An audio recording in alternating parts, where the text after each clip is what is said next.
नमस्कार दोस्तों, daily current affair series में एक बार फिर से आपका स्वागत है। देखते हैं आज के हमारे इंपॉर्टेंट न्यूज कौन से हैं जो आपके एग्जाम पॉइंट ऑफ व्यू से इंपॉर्टेंट है।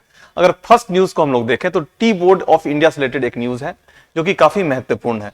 और टी बोर्ड ऑफ इंडिया ने एक डेटा रिलीज किया है। उस डेटा में जो यह कहा है, इस डेटा में क्लियर है असम और वेस्ट बंगाल में जो है वह टी प्रोडक्शन में कमी आई है। अनुसार असम और पश्चिम बंगाल से चाय का उत्पाद 50% तक गिर सकता है, यह टी बोर्ड ऑफ इंडिया ने। और इसके पीछे रीजन दिया गया है, क्लाइमेटिक रीजन है, जलवायु कारण है और कुछ एक्सटर्नल फैक्टर्स है जिसके कारण से ऐसा हुआ है।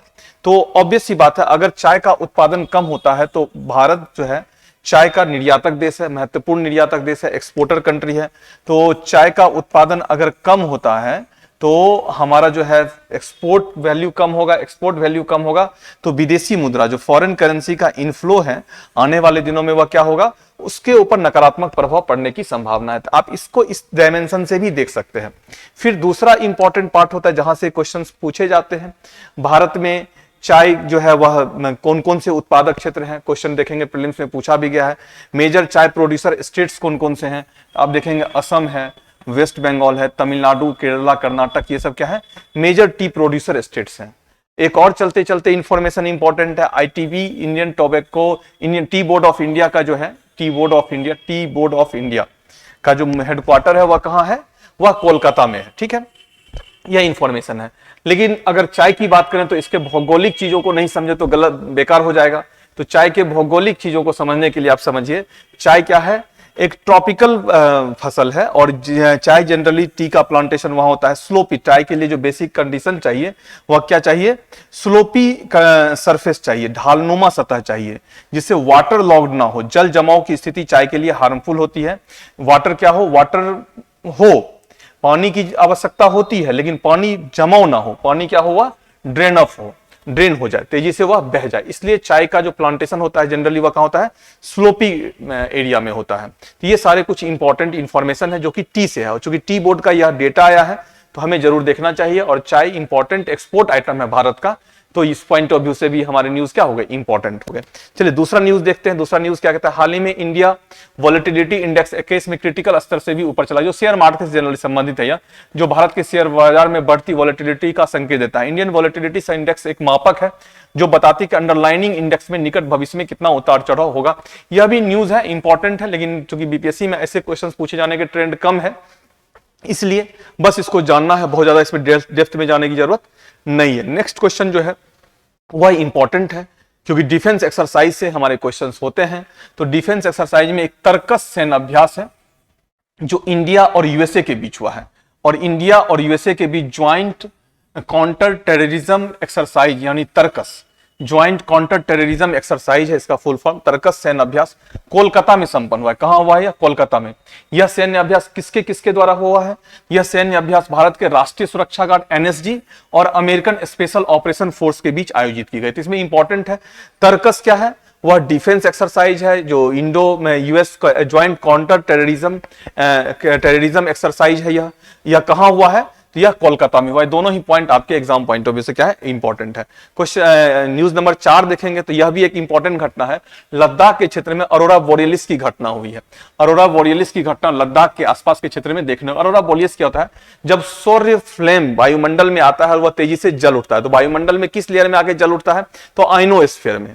तो यह अरोरा बोरियलिस की घटना और अरोरा ऑस्ट्रेलिस की घटना अगर आप देखेंगे तो अर्थ पे नॉर्दर्न हेमिस्फीयर में जो होता है उसको अरोरा बोरियलिस कहते हैं और साउदर्न हेमिस्फीयर में अरोरा ऑस्ट्रेलिस कहते हैं। जनरली इस तरह की घटनाएं पोलर एरिया में ही दृश्यगत होते हैं, अर्थात देखे जाते हैं। लेकिन यह एक्सेप्शनल इंसिडेंट है जब लद्दाख के आसपास के क्षेत्र मींस क्या 30 डिग्री अक्षांश के आसपास के क्षेत्र में भी देखा गया। क्योंकि 30 डिग्री उत्तरी अक्षांश में देखा गया इसलिए इसको बोरियलिस कहा गया। अगर यह घटना दक्षिणी गोलार्ध में किसी स्थान पर देखी जाती तो उसको ऑस्ट्रेलिस कहा जाता। तो अरोरा बोरियलिस की घटना कहां देखी गई, लद्दाख के क्षेत्र में देखी गई है। और लद्दाख में कहां पे, हानले एक रिसर्च सेंटर है लद्दाख में, भारतीय खगोलीय वेधशाला है के आसपास स्थित सभी आकाशीय कैमरों के माध्यम से इसे देखा गया। यह भी देखिएगा हानले कहां स्थित है, लद्दाख में है। क्या है यह, भारतीय जो है खगोलीय वेधशाला है, एस्ट्रोनॉमिकल ऑब्जर्वेटरी है। हानले कहां स्थित है, लद्दाख में। यह पॉइंट भी आपके लिए इंपॉर्टेंट होगा। तो इस तरह से न्यूज देख रहे हैं, न्यूज का कलेक्शन देख रहे हैं, न्यूज किस तरह के न्यूज हमारे एग्जाम पॉइंट ऑफ व्यू से इंपॉर्टेंट होते हैं। अब हो सकता है अरोरा ऑस्ट्रेलिस और अरोरा बोरियलिस ज्योग्राफी का क्वेश्चन है, और इस पर्टिकुलर ईयर में यहां से भी हमारे क्वेश्चंस आ सकते हैं, क्योंकि लास्ट प्रीवियस ईयर में आप देखेंगे इससे क्वेश्चंस पूछे गए। फिर आप क्वेश्चन नंबर 5 पे आइए, देखते हैं क्या है यह। यस, यह इकोनॉमिक्स का क्वेश्चन है जो कि इंपॉर्टेंट है। Global trade research initiative report के अनुसार भारत में जो टॉयज इंडस्ट्री है उसको लेकर के एक रिपोर्ट इशू किया गया, और टॉयज इंडस्ट्रीज हमारे लिए इंपॉर्टेंट है क्योंकि इस इंडस्ट्रीज में बहुत सारी संभावनाएं हैं। संभावनाएं क्यों है? भारत में बड़े पैमाने पे मेक इन इंडिया प्रोग्राम चल रहा है, स्टार्टअप स्टैंड अप, और टॉयज इंडस्ट्रीज होते हैं वो छोटे छोटे इंडस्ट्रीज के पार्ट होते हैं। तो खिलौना उद्योग भारत में न केवल रोजगार सृजन कर सकता है बल्कि बड़े पैमाने पे उत्पादन को ही बढ़ावा दे सकता है। जैसे देखेंगे इंटरनेशनल मार्केट में खिलौना उद्योग को लेकर के चीन और जापान के बीच, चीन और जापान का मोनोपोली है, दोनों के बीच कंपटीशन भी है, और भारत चूंकि सर्वाधिक जनसंख्या वाला देश है तो यहां पे टॉयज इंडस्ट्री की बहुत संभावना है।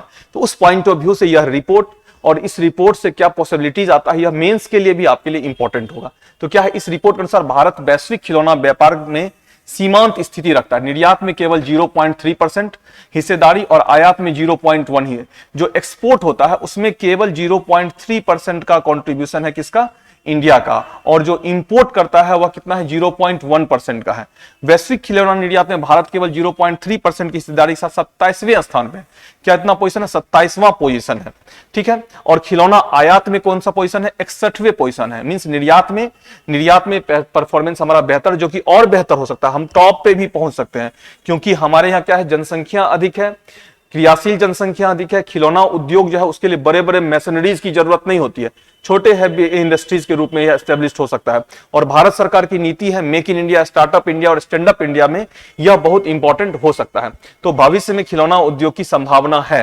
तो आप जो है इस रिपोर्ट को भी देख सकते हैं, और इसमें से संबंधित जो चीजें हैं वो हमारे एग्जाम पॉइंट ऑफ व्यू से इंपॉर्टेंट है। तो ये आज के इंपॉर्टेंट न्यूज थे हमारे, जो आज का कलेक्शन था जो आपके एग्जाम पॉइंट ऑफ व्यू से इंपॉर्टेंट है। तो इस तरह से डेली न्यूज सीरीज से हमारे जुड़े रहिए, और इसमें किसी तरह का और भी कुछ आपको चाहिए है तो एक हमें कमेंट में जरूर कमेंट कीजिए, जो सर ये चीजें होंगी तो और बेहतर होगा। Comment and compliment both things are welcome. दोनों ही चीजें क्या है आपके जो होंगे वो हमारे लिए स्वागत योग्य है।